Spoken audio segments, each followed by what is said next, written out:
So the tools we're going to use in this video will be a C-clamp. You can also use a brake piston claps tool. I'll put some links to those in the description.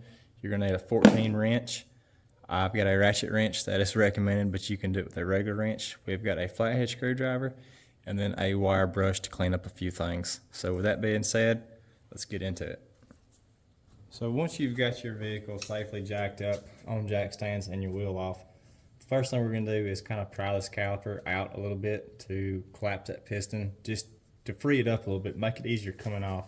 So what you're going to do is stick your screwdriver here in this middle spot and then get against your rotor, and then you can see I just kind of lightly pulled out on that caliper. Like I said, that pushes the piston in and helps free this caliper up so it'll slide off if we've got grooves on a rotor. Our next step, we're going to remove our two caliper bolts. You've got one here and one here. They're going to be 14 mil bolts.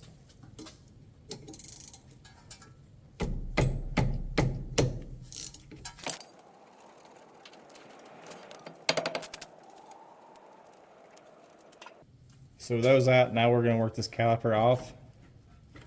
See, it'll slide right off if you pry on it to begin with. Now, don't hang this by its hose. There's plenty of places to set it up here on the top, or you can hang it from a brake hanging tool, but right there's fine. Next, we're going to remove these old brake pads.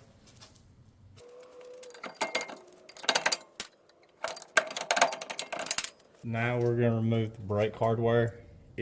Check your brake kit. If it doesn't come with new hardware, you'll just take your wire brush and you'll clean all this up nice and pretty.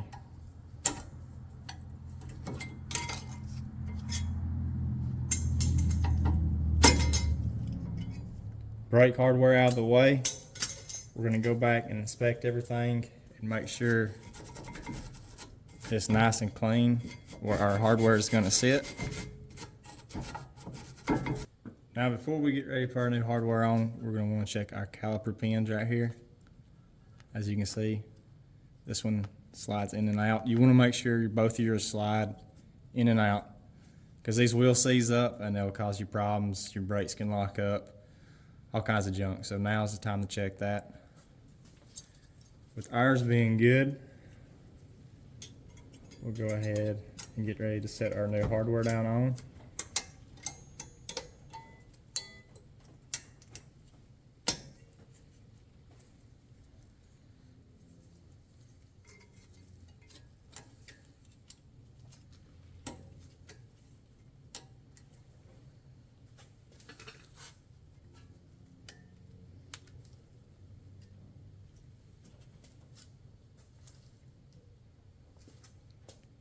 And just like that, now it's time for brake pads. Slide your new brake pads in.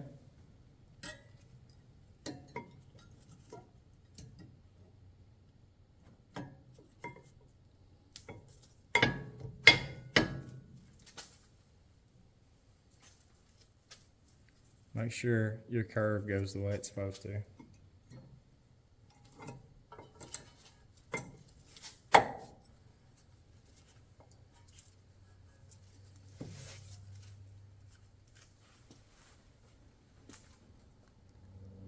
Now it's time to push our piston back in.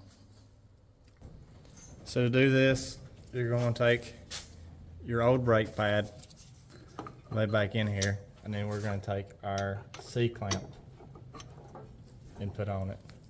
And then we're just going to tighten our C-clamp up slowly to compress that piston, and see if we can do this without knocking our light off. So you want to take your time. Don't force anything.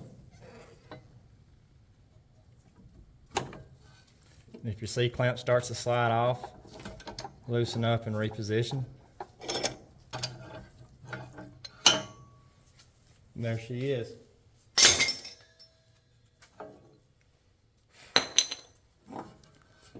So as you can see, we've got our piston pushed all the way in. Now we're going to put it back on. So one thing we're wanting to watch for while we're doing this, watch your brake line back here on the back side. See how it's kind of got a curl in it right there? That's because it's the wrong way. You don't want to put it on twisted. These are pretty short, so it's going to be hard to do, but just keep your mind on that. Think about it. So now, slide it on. You may have to push your caliper pins in a little bit to get it all the way up on there.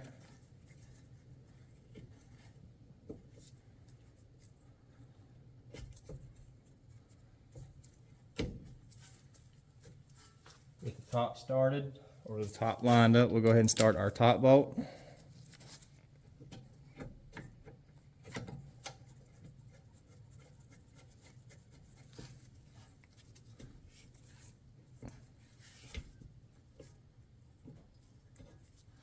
Slide your bottom on.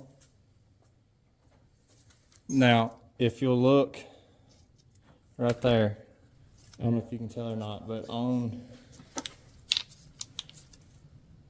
this caliper pin right here, you've got a flat side and a rounded side.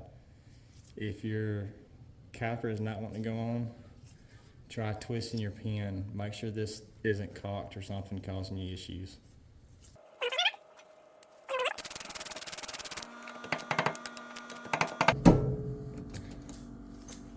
And there you go. So it's that simple. Make sure once you're done with this, you go to the other side, you do it.